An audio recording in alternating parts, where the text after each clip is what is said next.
Working with a cougar in a commercial presents a variety of challenges for veteran animal lovers and trainers, Pat and Ted Derby. In order to have the big cat going through a roof into the car, it's really got to happen. There's no way you can fake that.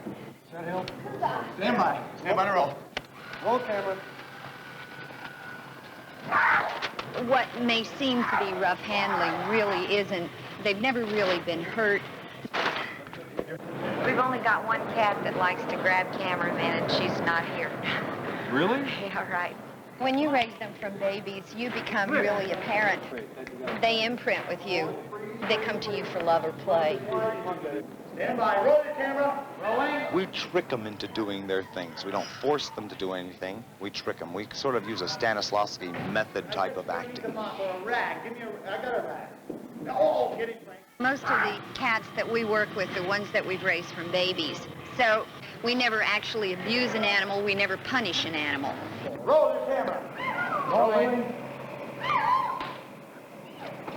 Come here, Godfather.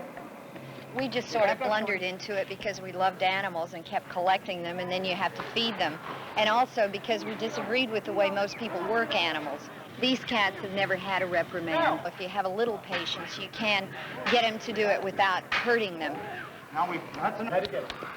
All right, let's take them out. If we pull them or something, it's more or less like one of their own kind doing it. They play rough with each other.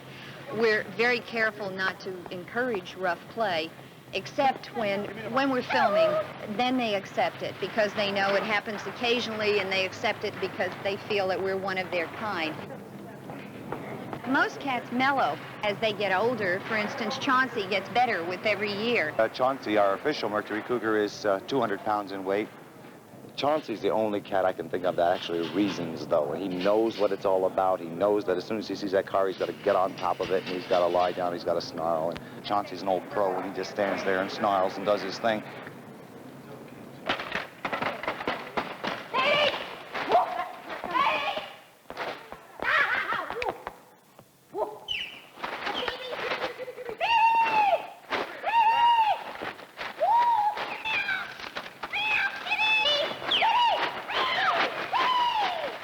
The other day we took 6 cougars on a shoot. Well, we kept changing off the cats, so the cats were fine. They were fresh at the end of the day. But we worked 16 hours, and every time a cat came out, we were with them. So at the end of that time, we're exhausted physically. I'd say we got it. You ought to go again. Hi, baby. Hi, baby. Kiss, kiss, kiss, kiss, kiss, kiss, kiss. Pat is a mother substitute. I'm dad.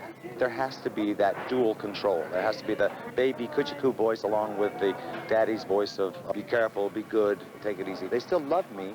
They still want to work for me. But if they misbehave or they start getting rough, Dad will say, no, you stay, and you do this and you do that. And they say, oh, I'm sorry. Now the seat. There it is. Okay, I think I got it. It is nerve-wracking as can be. We not only have to think of the animal's safety, but people as well. We've got 1,000 things on our mind. A director's trying to get our attention. We're watching the cat and making sure the cat's not going to move. He loves to snarl. We've never teased him into it ever since he was a baby. He loved to play with sticks, and we would go to grab him and he'd snarl at us and play with us. And so we perfected that.